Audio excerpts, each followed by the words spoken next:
I am Leon Hayes, 69 years old, and this is the story of how I lost a daughter but reclaimed my soul. At my only daughter's wedding, her fiancé pulled a chair out from under me as I was about to sit, sending me crashing to the floor in front of 300 of their wealthy guests. He laughed and told everyone that's where I belonged.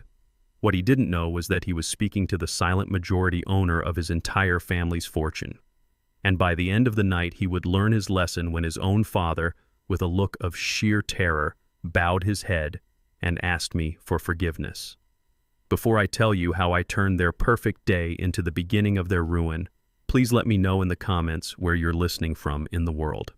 And be sure to hit that like and subscribe button if you believe that true respect is something money can never buy. The decay began slowly like rot in the foundation of a house.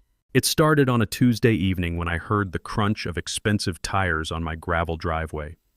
That sound was an intruder here in my quiet Atlanta neighborhood where homes are built from brick and memory, not glass and steel. My house, the one where I raised my Amara alone after my wife Iris passed, suddenly felt too small, too simple. The familiar scent of lemon polish and old books seemed to fight a losing battle against the designer fragrance that wafted in from the doorway. Amara came in first, my daughter, the light of my life. She looked tense, her smile not quite reaching her eyes. Right behind her was Brendan. He was tall with perfectly coiffed blonde hair and a suit I knew cost more than my monthly pension. He didn't look at me. He looked through things, his cold blue eyes scanning the family photos on my mantelpiece, my grandfather's old pendulum clock, his gaze lingering for a moment on the worn living room rug. A nearly invisible sneer touched his lips. It wasn't a greeting, it was an appraisal. "Hello, Dad," Amara said, her voice a little too high. She gave me a quick, stiff hug. "This is Brendan. It's a pleasure to meet you, Mr. Hayes," Brendan said, extending a hand. His handshake was limp and cool. He called me Mr. Hayes, not Leon, a calculated distance. We gathered around the oak dining table, the same table where my family of 3 had shared every meal. Now a stranger sat with us, and his presence made the room feel tight, suffocating. Amara tried to make small talk, asking about my garden, mentioning old neighbors, but the conversation faltered, dying in the spaces between her words. Brendan gave one-word answers, his eyes constantly flicking down to the Swiss watch on his wrist. He was a man waiting for the real event to start, and this dinner was merely a tedious formality. Then, after the main course, he placed his fork down with a sense of finality. The performance was about to begin. "Mr. Hayes?" He started, his condescending tone cutting through the quiet. "Amara and I have some exciting news. We've decided to get married." He said it like he was announcing a corporate merger. No warmth, no joy. Amara wasn't looking at me. She was studying the wood grain on the tabletop as if it held the secrets of the universe. I forced a smile, the muscles in my face feeling stiff. "Well, that's wonderful news. Congratulations to you both." "Thanks, Dad," Amara whispered to the table. "We've set a date," Brendan continued, taking full command. "Next June, at the Four Seasons downtown.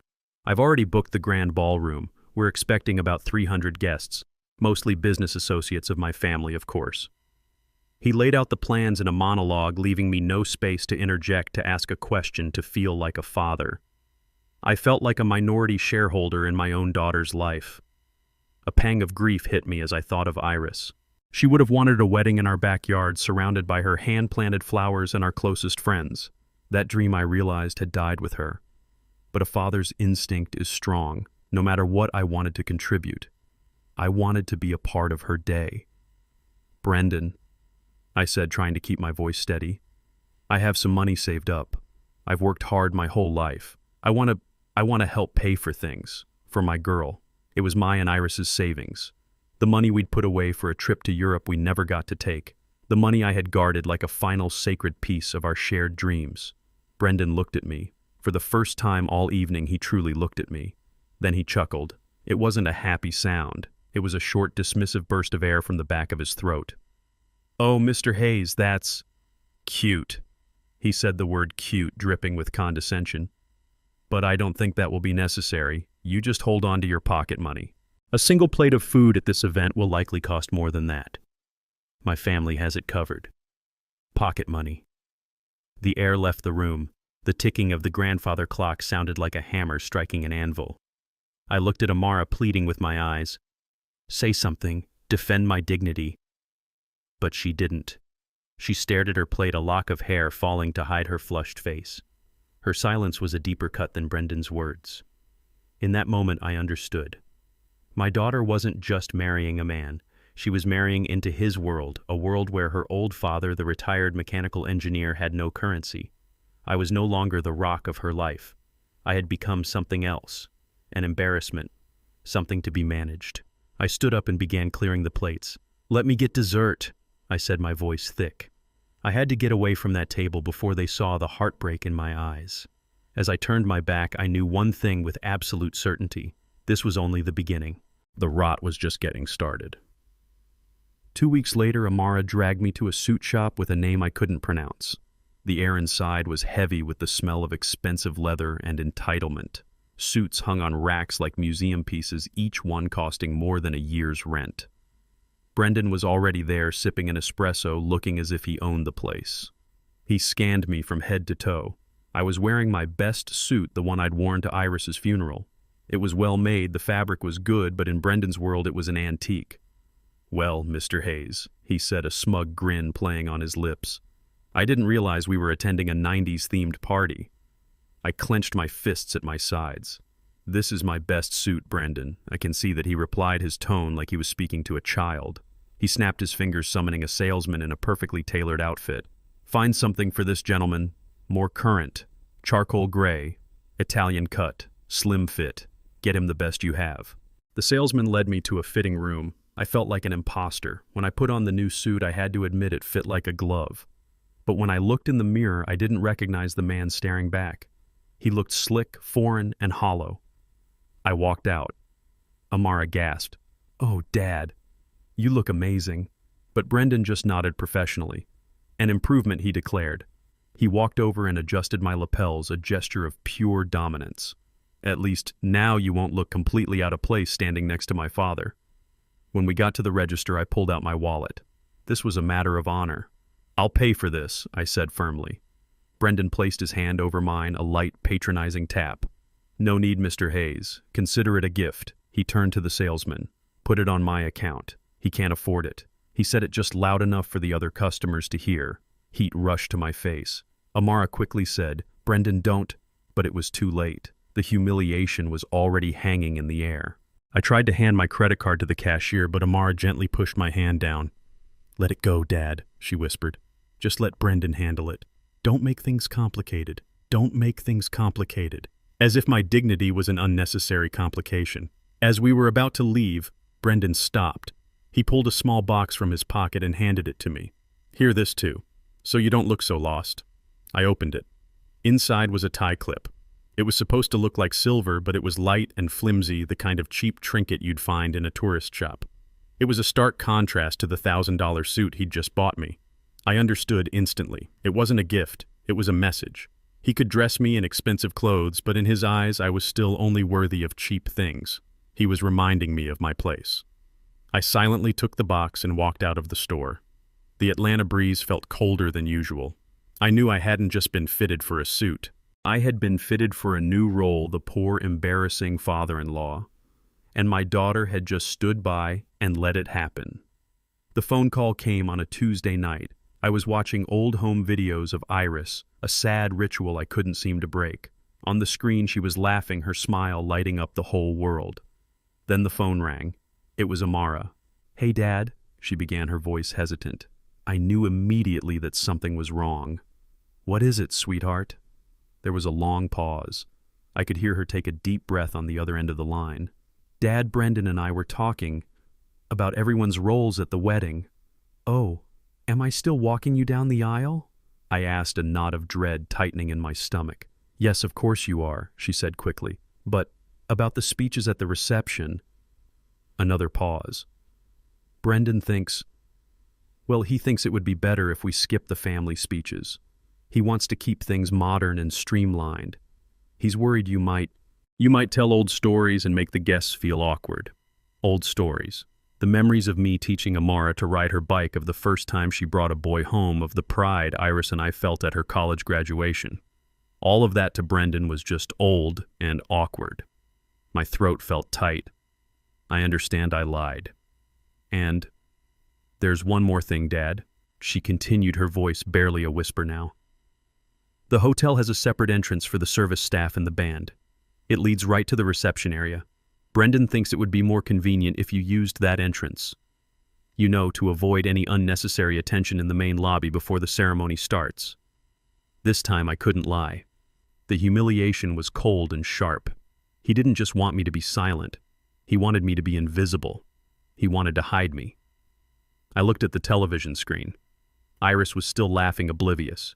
She had always told me, "You'll give the most beautiful speech at Amara's wedding, Leon. You'll make everyone cry." That dream, like so many others, had just turned to dust. "All right, Amara," I said, my voice now completely devoid of warmth. "If that's what you both want." I hung up the phone before she could say anything else. I didn't want to hear her weak apologies. I didn't want to hear her make excuses for her fiancé. I sat there in the dark, the sound of my wife's laughter from the past echoing in the empty room, and for the first time since she died, I felt truly, completely alone. The day before the wedding, I drove to the Four Seasons. The place was a palace from another world with uniformed doormen and gleaming marble floors. I just wanted to see the hall where my daughter would be married to, feel the space before I was shuffled into it through a back door. I hadn't even made it to the main lobby when a hand clamped down on my shoulder. It was Brendan. He was wearing a polo shirt from some exclusive golf club, looking relaxed and smug. "Mr. Hayes, what a surprise," he said, but his tone said otherwise. He had been waiting for me. "Are you lost?" "I came to see the venue," I answered flatly. "No need. I'll show you to your table tomorrow. It's an easy one to find." He smiled. It didn't reach his eyes. "Actually, I'm glad I ran into you." He reached into his pocket, pulled out a thick envelope, and shoved it into my jacket pocket.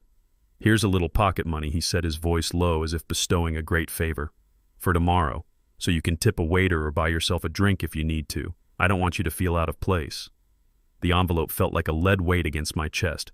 This wasn't kindness, it was control. He was making me a dependent, someone he needed to take care of. And a little piece of advice, he continued, patting my shoulder in that way a boss pats an underling. "Tomorrow, just stay at your table. Don't wander around and bother my guests. They're very important people." "You understand what I'm saying, right?" I looked him straight in his cold blue eyes. There was no respect there, only calculation. He didn't see a father. He saw a potential problem that needed to be managed. I said nothing. I just gave him a slow, deliberate nod. He was satisfied. "Good. I knew you'd understand." He turned and walked away, disappearing into the opulent lobby. I stood alone on the sidewalk, my hand clutching the envelope in my pocket. The city wind whipped between the tall buildings. I pulled the envelope out and opened it. Inside was a thick stack of brand new $100 bills. He had planned this humiliation down to the last detail. In that moment, the patience I had clung to for months finally shattered. The sadness curdled into something harder, colder. The endurance was over. This wasn't about a wedding anymore. This was about honor. And I would not let him or anyone trample on mine. I put the envelope back in my pocket. Not to be spent, but to be kept as evidence. Evidence of his monumental arrogance. Tomorrow at my daughter's wedding, a show would take place. But it wouldn't be the one Brendan had written. It would be mine. The ballroom at the Four Seasons was transformed into something resembling a cathedral made of flowers and crystal. Thousands of white roses and orchids cascaded from the ceiling, their scent so overpowering it felt heavy, artificial. A string quartet played softly in the corner, their music a delicate soundtrack to the hushed whispers of money and influence that filled the room. The guests were a sea of designer dresses and tailored tuxedos, people whose lives were as polished as the marble floors beneath their feet.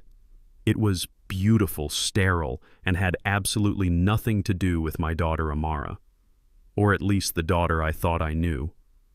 They had placed my seat in the last row behind a large floral arrangement that partially obscured my view. I was technically present, a name on the seating chart, but I was designed to be overlooked. From my vantage point, I could see the heads of Brendan's parents, Robert and his wife, in the front row. I saw his uncles and aunts all seated in places of honor. I, the father of the bride, was seated further back than some of Brendan's distant business acquaintances. I adjusted the cheap tie clip he had given me. It felt like a brand, a label that read unimportant. I was a ghost at my own daughter's wedding, a silent witness to a transaction I had no part in. Then the music swelled and Amara appeared at the end of the aisle. She was stunning in her white dress, a vision that made my heart ache with a love so fierce it almost choked me. I walked her down the aisle on autopilot, my arm linked with hers, but she felt a million miles away. When I handed her over to Brendan at the altar, I squeezed her hand one last time, a silent plea. "Look at me, my child." But she wouldn't. During the vows, her eyes were locked on Brendan. She recited the words she had memorized, her voice clear and steady. I watched her face searching for a flicker, a glance, a single moment of connection. I wanted to see her look back at me, the man who had raised her just once, but her gaze never wavered. It was as if I wasn't there at all. As the minister pronounced them man and wife and the room erupted in polite applause, the feeling finally solidified inside me. I was not the father of the bride. I was simply a guest. An inconvenient, slightly embarrassing guest who had been tucked away in the back out of sight. The sadness I had been fighting for months gave way to a cold, hard clarity. This was not my family anymore. This was a new entity, a corporation with Brendan as the CEO, and I had just been made redundant.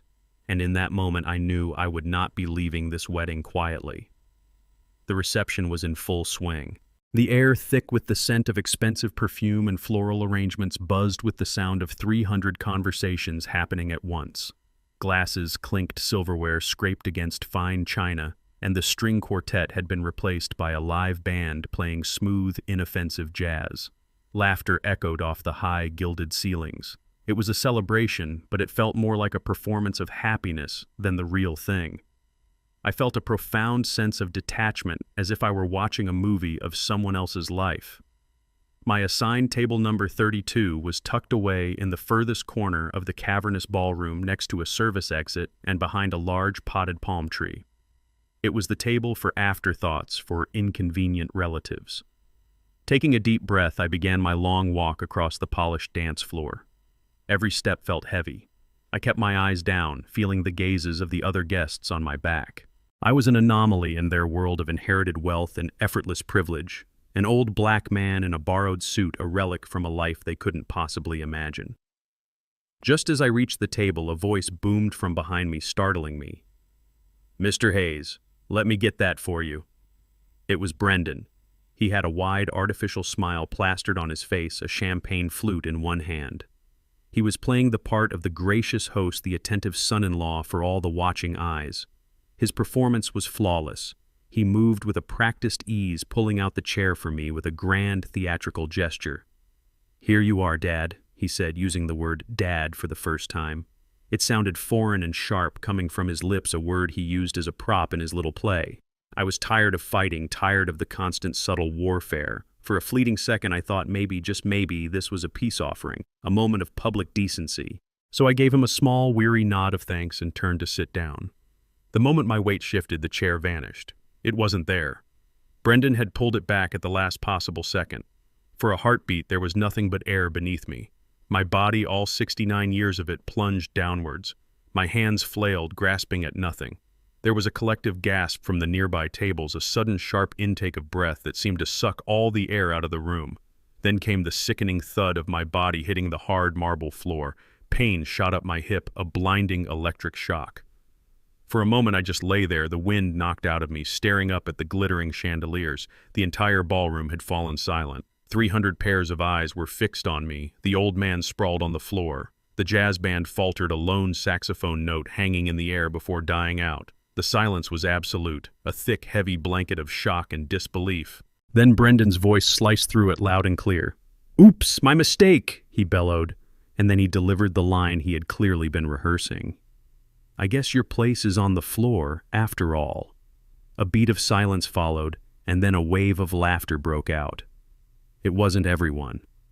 It was the younger guests, his friends, his sycophants, all eager to be in on the cruel joke. Their laughter was sharp and ugly, echoing in the vast room. It was the sound of pack animals turning on the weak. I pushed myself up onto my elbows, the pain in my hip now a dull, throbbing ache. I looked for my daughter. I found her standing near the head table, a statue carved from ice. Her face was pale, her eyes wide with a horror she couldn't conceal. But she didn't move. She didn't run to me. She didn't scream at her new husband. She just stood there paralyzed, a silent accomplice to my public humiliation. Her inaction was the final, deepest betrayal. It was the blow that hurt more than the fall. But then something shifted. The laughter began to die down, sputtering out as a new figure moved through the crowd.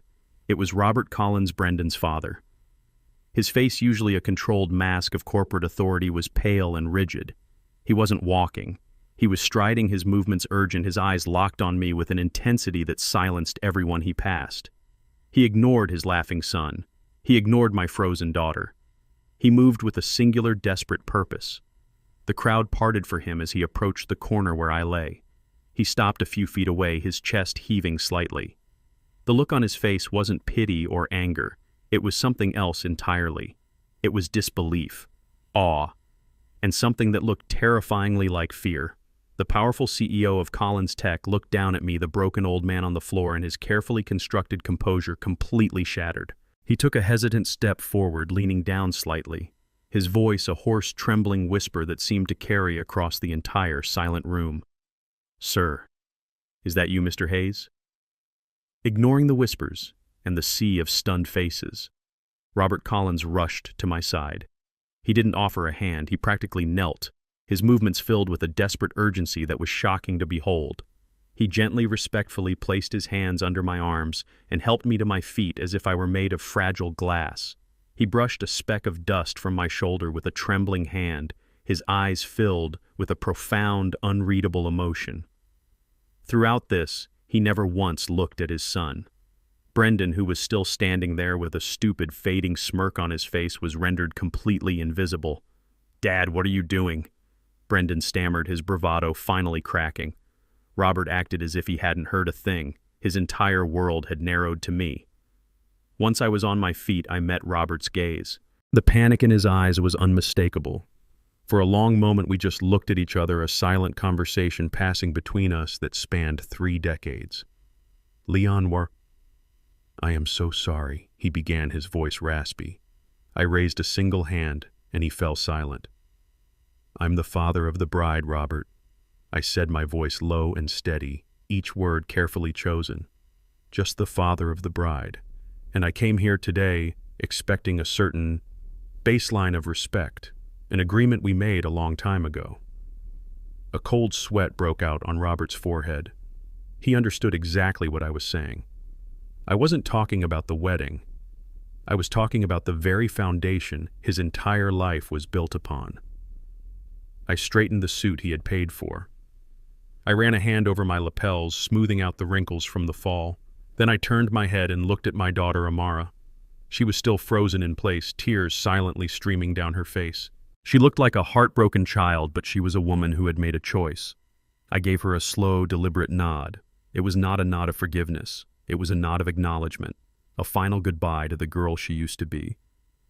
And then, without another word to anyone, I turned and began to walk away. I didn't rush. My hip throbbed with a dull pain, but I forced myself to walk with a steady, unhurried gait. My silence was my statement. It was louder than any accusation, more powerful than any curse. The entire ballroom watched me go, the only sound the soft, rhythmic tap of my shoes on the marble floor. It was the sound of a king abdicating his throne, leaving his subjects to deal with the chaos he left behind. I was halfway to the exit when Brendan's voice, now laced with a mixture of anger and confusion, cut through the silence. "Dad, what the hell is going on? Who is that old man?" He grabbed his father's arm. Robert spun around, his face contorted with a fury I had never seen on him before. He violently shook off his son's hand. "You fool!" he hissed, his voice a venomous whisper that was somehow more terrifying than a shout. "You arrogant, blind fool! You have no idea what you've just done." "But Dad, it was just a joke," Brendan pleaded, his voice cracking. "A joke." Robert's laugh was a harsh, broken sound. He looked at his son with utter contempt. "You didn't just play a joke, Brendan. You just detonated a bomb in the middle of our lives. Now shut your mouth and stay out of my way." With that, Robert turned his back on his son and his new daughter-in-law and hurried after me, his footsteps echoing my own, the sound of a man desperately chasing after his own salvation. The drive home was a blur. I don't remember the traffic, the streetlights, or the familiar turn onto my street. The next thing I knew, I was standing in my quiet living room, the silence a welcome relief after the cacophony of the wedding. My hip was a dull, persistent ache, a physical reminder of the deeper, invisible wound that had been inflicted. My phone began to buzz on the hall table, the screen lighting up with Amara's name. It buzzed once, twice, a frantic, desperate vibration. I watched it feeling nothing but a profound emptiness. Let it buzz. Her voice was the last thing I wanted to hear. Her silence at the wedding had told me everything I needed to know. The phone finally stopped and the silence returned heavier this time. It buzzed again a few minutes later. Brendan's name this time. I let out a short, harsh laugh. The arrogance of the man was truly boundless. I let it go to voicemail just as I had with my daughter's call. They had made their choices. Now it was time for me to make mine. I walked over to my old roll-top desk, the one that had belonged to my father. My hands were steady as I unlocked a small, deep drawer. I didn't reach for a bottle of bourbon or an old pistol. I reached for an old leather-bound address book. My fingers stained with a lifetime of grease and oil traced over the faded names until I found the one I was looking for: Ben Carter. Ben wasn't just my lawyer. He was one of the few people in the world who knew the truth of my life. I picked up my landline, the familiar weight of the receiver a comfort in my hand, and dialed the number from memory. It was well past midnight, but I knew he would answer. He always did. The phone rang only once. Ben, he said, his voice instantly alert, no trace of sleep. "It's Leon," I said. A pause on the other end. "I knew what you were going to say before you even said it," Ben replied, his tone grim. "I saw a video clip online. It's already spreading." "Leon, are you all right?" "I'm fine, Ben. Better than I've been in years." There was another pause. "What do you need?" he asked. "I need you to set up a meeting," I said. "Tomorrow morning, your office. I want Robert Collins there. I want Brendan Collins there. And I want my daughter Amara there as well. It's time." After the call, I walked over to the bookshelf, my feet moving with a purpose I hadn't felt in years. I pulled out a heavy photo album, its pages yellowed with age. I flipped through the pictures of Amara's childhood, of Iris and me on our own wedding day, until I found the one I was looking for. It was a faded photograph from nearly 30 years ago. In it, a much younger me with thick black hair and a confident smile stood with my arm around a nervous-looking young man with a cheap suit and a desperate look in his eyes. That young man was Robert Collins. I wasn't an engineer back then, not just an engineer. I was also an inventor. I had just sold a patent for a new type of hydraulic valve system, a design that would go on to be used in thousands of applications across the country. It had made me a wealthy man overnight, but I had seen what sudden wealth did to people. I wanted Amara to grow up grounded, to value hard work and character, not trust funds and privilege. So I made a choice. I would live simply, and I would invest my money quietly under a different name. Robert Collins was my first investment. His small tech startup was on the verge of bankruptcy. He was brilliant, but he was a terrible businessman. I saw the potential, but I also saw the hunger in his eyes, the ambition that could easily curdle into greed. I met with him not as Leon Hayes, the engineer, but as the architect, a silent investor. I saved his company. I gave him the capital he needed to build his empire. I took a 51% stake, a controlling interest, and placed it in an ironclad trust named after my wife Iris. My one condition was simple: a gentleman's agreement. He could run the company. He could become a titan of industry, but he and his family must always operate with two core principles: respect and humility. For 30 years he had honored that agreement. But tonight, his son had taken that agreement and thrown it onto a marble floor along with my dignity. He had let his son grow into an arrogant monster, a boy who thought his wealth made him a king. And he had forgotten who had built the kingdom in the first place. I closed the photo album. The ache in my hip was still there, but it was no longer a sign of weakness. It was a fuel. The quiet, simple life I had built for myself was not a result of failure. It was a result of choice. The choice to protect my daughter from the very poison that now ran through the veins of the man she had just married. The man whose entire pampered existence was funded by the quiet work of the old man he had just tried to humiliate. Brendan didn't just pull a chair out from under me. He had pulled the chair out from under his entire family. And tomorrow morning, in a quiet, air-conditioned law office, they were all about to hit the floor. The sun had barely risen, casting long, distorted shadows across my living room floor when the frantic banging started. It wasn't a polite knock. It was the sound of pure desperation, a rapid, insistent pounding that rattled the old wooden door in its frame. I had been sitting in my armchair in the dark, a cup of black coffee growing cold in my hands, waiting. I knew he would come. I opened the door to find Robert Collins standing on my porch, a man utterly undone. The bespoke suit he wore was rumpled, his silver hair was disheveled, and his face was a ghastly shade of pale. The mask of the powerful CEO was gone, replaced by the raw, terrified face of a man staring into an abyss. He looked like he hadn't slept in a decade. "Leon, please," he stammered, his voice cracking. He looked past me into the simple interior of my home as if seeing it for the first time. "We need to talk. You can't do this. My son, he's a fool, an arrogant, spoiled fool. I know that. But please don't destroy everything over this. I'll make him apologize. He'll get on his knees. Whatever you want, just name it." His pleading was pathetic, but I felt no pity. Only a cold, hard sense of inevitability. I stepped back and held the door open. "Come in, Robert. You look like you could use a glass of water." He stumbled inside, collapsing onto the sofa, a man deflated. I handed him the water and he drank it in one long, shuddering gulp. I sat down in my armchair opposite him, the same chair where I had made the decision to change the course of all our lives just hours before. I let the silence hang in the air, a heavy, suffocating weight. He was the one who had come here begging, so he would be the one to speak first. It was my house, my terms. "I'm not going to destroy anything, Robert," I said, finally my voice calm and measured. "You two already did that. Last night. You destroyed a promise we made in a dusty little diner 30 years ago. Do you even remember it?" He looked up at me, his eyes wide with a dawning horror. He remembered.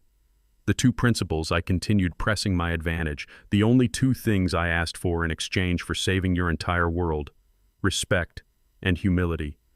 You have failed on both counts. You let your son grow into a monster, Robert. You stood by and watched him rot from the inside out with the wealth I provided. And yesterday you let him aim that rot at me. That was your final mistake." Tears welled in Robert's eyes. He buried his face in his hands, his shoulders shaking. "I didn't know Leon," he choked out. "I swear to God I didn't know it was you. For 30 years I've wondered. I've laid awake at night trying to figure out who the architect was. I never in a million years would have guessed." He trailed off, his voice thick with a despair that was almost absolute. He began to speak not to me, but to the ghosts in the room, the story pouring out of him like a confession he had been holding in for half his life. "I was 28 years old. He began, his voice a low murmur. "My company, my father's legacy, was 6 weeks from bankruptcy. I had leveraged everything. I was about to lose it all. I had a wife, a baby boy, on the way. Brendan, I was desperate. I had been turned down by every bank, every venture capitalist in the city. They said my ideas were sound, but my business plan was a mess. They were right. I was a good engineer, but a terrible CEO. I was sitting in that diner staring at my last $10 when you walked in. You were just a guy in a simple work shirt. You sat down in my booth and said you'd overheard my phone call with the bank. You said you had a proposition. You never told me your name. You just called yourself the architect." He looked up at me, his eyes pleading for some kind of understanding. "You told me you'd been following my work. You believed in the technology. But you said you didn't invest in technology. You invested in people. You gave me a check that night, Leon. A check for $500,000. It felt like all the money in the world. It saved me. But it came with conditions I'd never heard of before. You didn't want a seat on the board. You didn't want quarterly reports. You wanted 51% of the company placed in a blind trust. You told me the trust would be named Iris. I never knew why." He choked on a sob. "Now I do. You said I could run the company as if it were my own. I could build it into an empire. I would be the face of it all. All you asked for in return was that I build it and my family on a foundation of humility and respect. You said if I ever lost sight of that, if my ambition ever curdled into arrogance, the architect would return to collect on his investment. He was openly weeping now, the words tumbling out. I tried, Leon. For years I really tried. I remembered where I came from. But the money, it changes you. It insulates you. And Brendan, I gave him everything I never had. I thought I was being a good father, but I wasn't. I was creating a prince. I was building a monster in my own home, and I was too blind, too busy, too proud to see it. I forgot the promise I made in that diner. I forgot about the quiet man who saved my life and asked for nothing in return but my integrity. Last night when I saw you on that floor, and Brendan was laughing, it all came crashing down. I knew. In that single horrifying moment, I knew that the architect had finally returned, and I knew that I had failed the only man I was ever truly accountable to. He looked at me, his face a ruin of regret and terror. I failed you, Leon, and I have destroyed my family. Ben Carter's law office was on the 40th floor of a skyscraper that pierced the Atlanta skyline. The conference room was a sterile box of glass and chrome with a panoramic view of a city that suddenly felt very small. The air inside was cold, recycled, and utterly devoid of emotion. I sat at one end of the long mahogany table. Ben, my lawyer, sat beside me, a stack of leather-bound documents placed neatly in front of him. Robert Collins sat opposite us, his face gray and haggard. He hadn't said a word since arriving. Next to him, my daughter Amara stared at her hands, her face pale and tear-streaked. The final member of our party. Brendan strode in 5 minutes late, a cup of expensive coffee in his hand and a look of profound irritation on his face. He was still wearing the clothes from the wedding reception, looking rumpled and entitled. He didn't sit down. He paced behind his chair, looking at me with a smirk. All right, old man, what's this all about? You dragged us all the way down here at 8 in the morning. Are you trying to sue me for assault? You want to pay out for your little tumble, is that it? He chuckled. Fine. How much do you want? 50 grand, 100. Name your price. I'm sure my father will write you a check just to make this whole embarrassing episode go away. Amara flinched at his words but said nothing. Robert didn't even look at his son. He just stared at the polished surface of the table as if it were the gaping mouth of hell. I remained silent. I just looked at him, letting his arrogance fill the room, letting it hang in the air like a thick, toxic smoke. He was still performing, still playing the king. He had no idea he was a jester standing on a trap door. Ben Carter cleared his throat, a small, precise sound that cut through Brendan's blustering. If everyone is ready, he said, his voice flat and professional, we can begin. He opened the first document. We are gathered here today to discuss the ownership structure of Collins Technology Incorporated. Brendan rolled his eyes.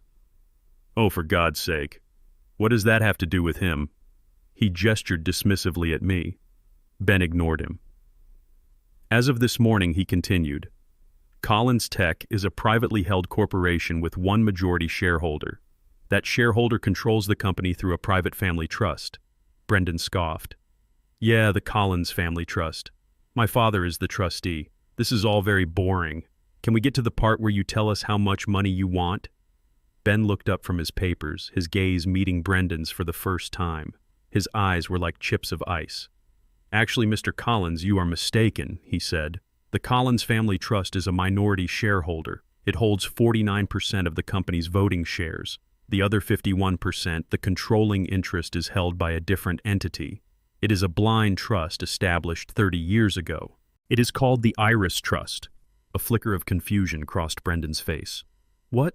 That's impossible. I've seen the corporate filings. My father controls the company. He turned to Robert. Dad, what is this clown talking about? Robert didn't move, didn't speak. He was a statue of shame. Brendan's voice rose, a note of hysteria creeping in. This is insane. Some kind of shakedown. You can't just invent some fake trust and claim you own half our company. He pointed a trembling finger at me. This is his doing, isn't it? The old man is trying to blackmail us. You won't get a dime, you hear me? Not one damn dime. Ben Carter remained perfectly calm. He slid a document across the table. This is the founding charter for the Iris Trust, he said. It is dated October 16th, 1995. You will note it is the legal instrument that holds 51% of the shares of Collins Technology. He then slid a second document over. And this is the legal declaration of the sole trustee and beneficiary of the Iris Trust. The person with absolute and total control over that 51%. His name is Mr. Leon Hayes. Brendan stared at the papers, his face turning from red to a blotchy white. He snatched them up. This is a forgery, a complete fabrication. He laughed a high, unhinged sound. My father would never sign something like this. You have no proof. My father will sue you into oblivion. Ben leaned back in his chair. That will be difficult, he said calmly, because your father's signature is on the founding charter, as is his thumbprint taken at the time of signing for biometric verification. We also have the original wire transfer records from the architect's private bank to your father's failing company, and finally we have the original contract. He placed the final document on the table with a soft thud. It was old, the paper yellowed at the edges. On the last page were two signatures. One belonged to a young, desperate Robert Collins. The other, bold and clear, belonged to Leon Hayes. And next to my signature was my own thumbprint, a perfect, undeniable match.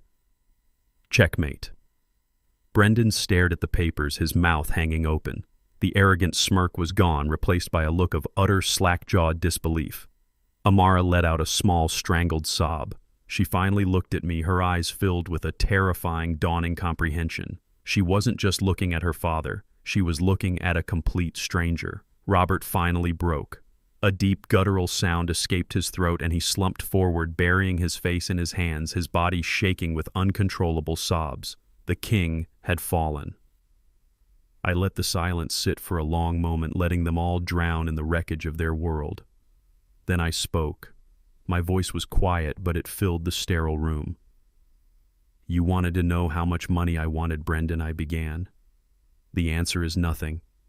I don't want your money. Because it was never your money to begin with. It was always mine.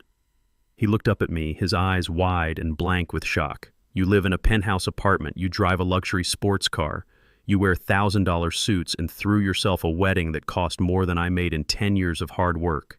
You have lived a life of unimaginable privilege, but you didn't earn any of it.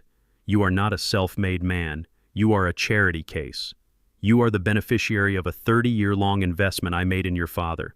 He was a brilliant man with a failing company, and I gave him a second chance. All of it, Brendan. Every vacation, every expensive meal, every drop of champagne you drank last night was paid for by the man you humiliated. The old man whose place you said was on the floor. I stood up and walked to the window, looking down at the city I had helped build in my own quiet way. I am the architect. I built the foundation of your entire life. And what did you build on top of it? Nothing. You built a monument to your own arrogance. You saw me, a retired engineer who lives in a simple house, and you saw a man who was beneath you. You never once stopped to consider my character, my history, my worth as a human being. You only saw my bank account, and you found it lacking. That is the fundamental flaw in you, Brendan.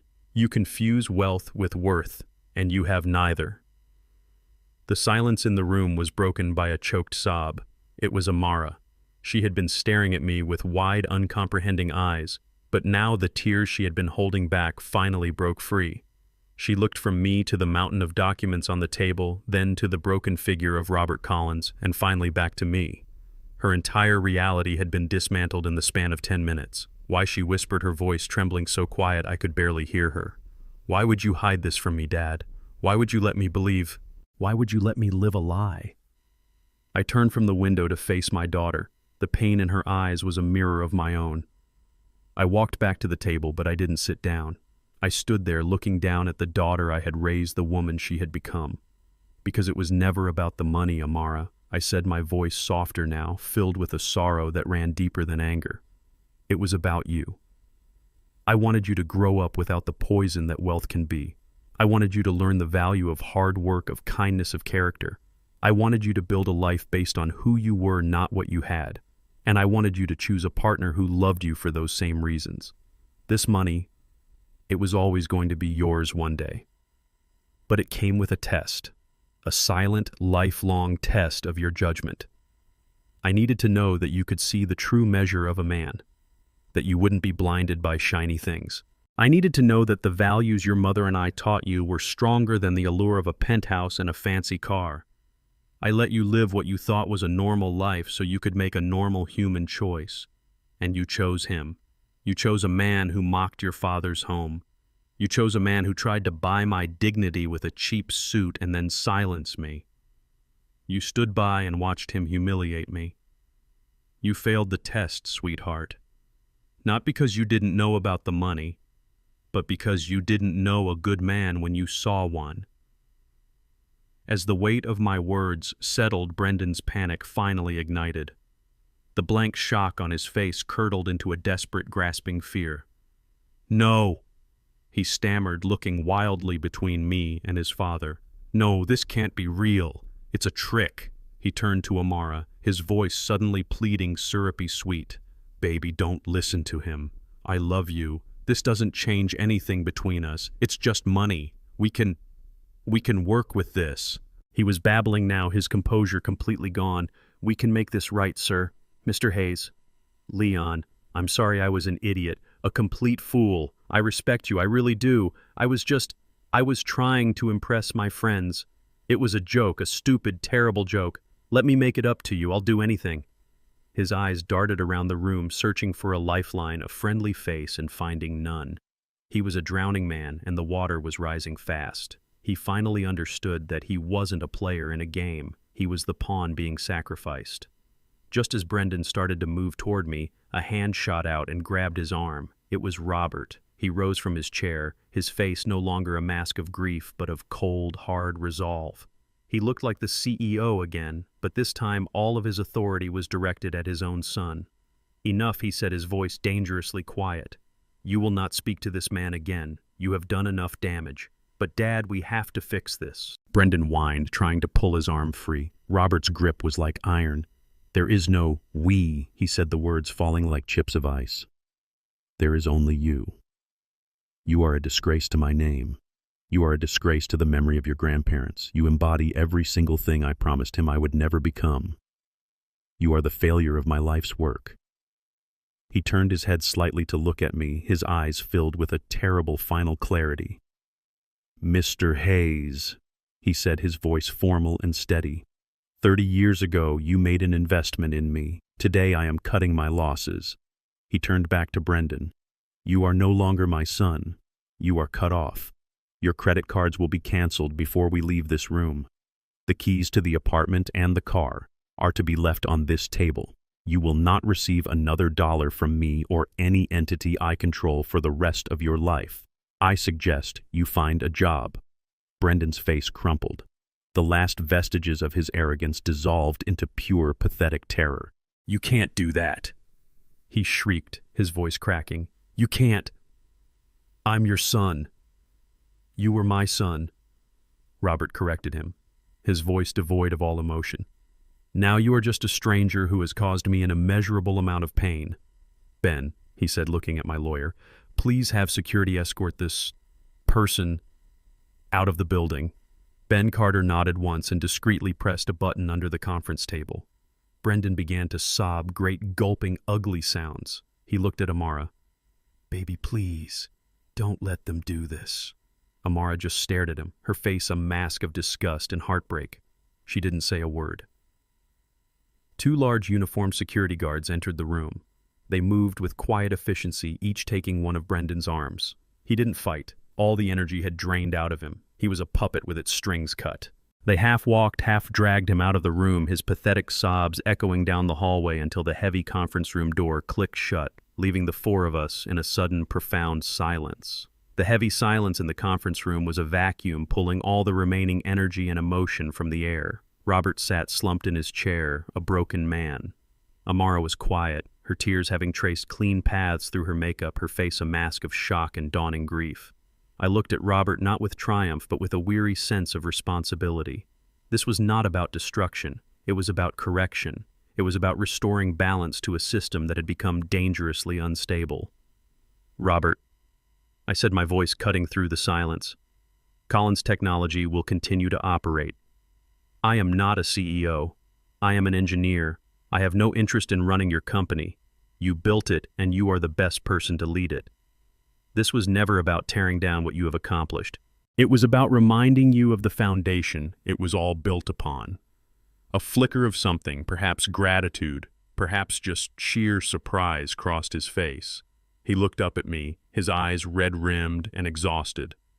However, I continued, there will be some significant changes to the corporate structure and the distribution of its profits. The Iris Trust, as the majority shareholder, will be exercising its authority. Let's start with your son. Ben, I said, turning to my lawyer, please draft the necessary legal documents. Brendan Collins is to be permanently and irrevocably removed as a beneficiary from any and all Collins family trusts, holdings, and personal accounts controlled by his father. He is to be disinherited completely. He is to receive no further financial support, direct or indirect, from this point forward. He has been given every advantage in the world, and he has used it to become a cruel and arrogant man. Now he will be given the one advantage he never had the opportunity to build a life on his own merits. He will learn the value of $1 by earning it. He will learn the value of respect by having none.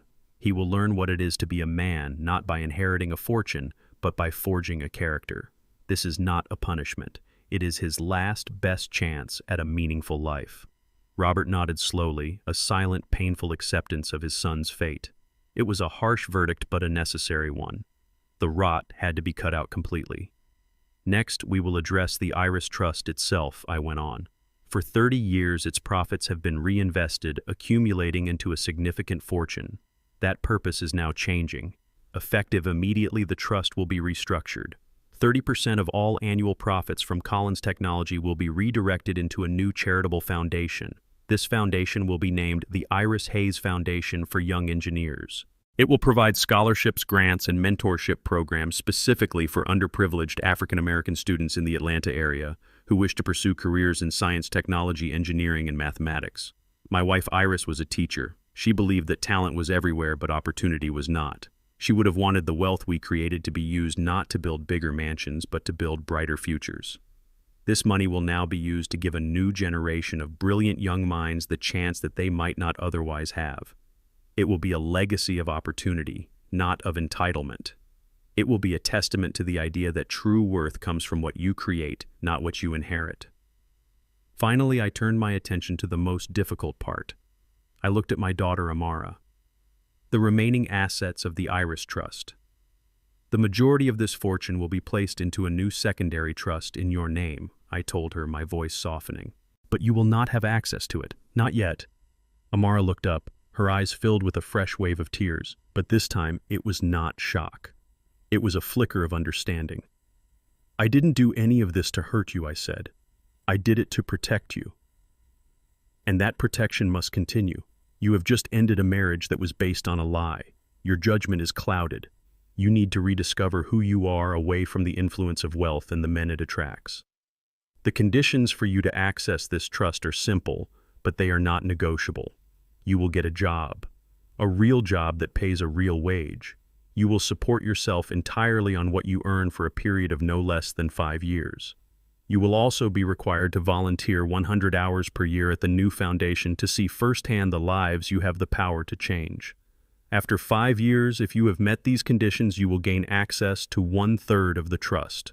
If you continue to maintain a stable, independent life for another 5 years, you will gain access to the rest. This money is a tool, Amara. It is not a crutch. I need to know you can stand on your own 2 feet before I hand you the resources to move mountains. This is your test, the one that truly matters. Your chance to prove not to me, but to yourself, that you are more than the life you almost chose.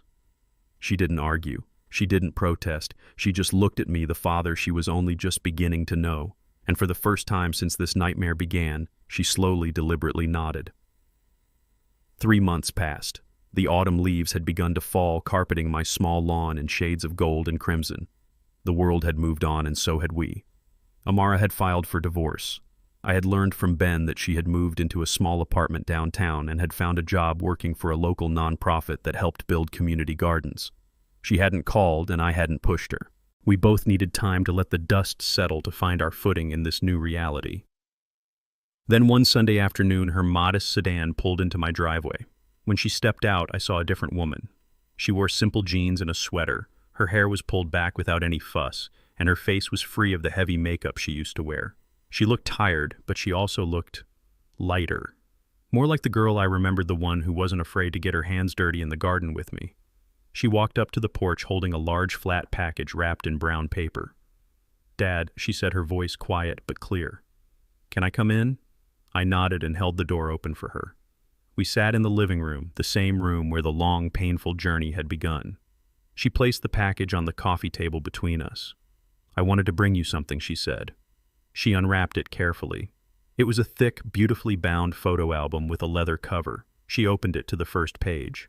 It was a picture of my Iris on our wedding day, her smile so bright it seemed to generate its own light. Amara had spent weeks gathering old photos from relatives, restoring them and putting them together. Page after page was filled with my wife's life, our family's true history. It was the most precious gift I had ever received. "I'm so sorry, Dad," she whispered, tears welling in her eyes again. "Not for the money, but for everything else. For not seeing you, for not defending you, for not being the daughter you and Mom raised me to be." I looked at my daughter, and for the first time in a very long time, I saw her clearly. The real her. The good, kind person who had been buried under a mountain of insecurity and bad choices. I know I said, and I reached my hand across the table, palm up.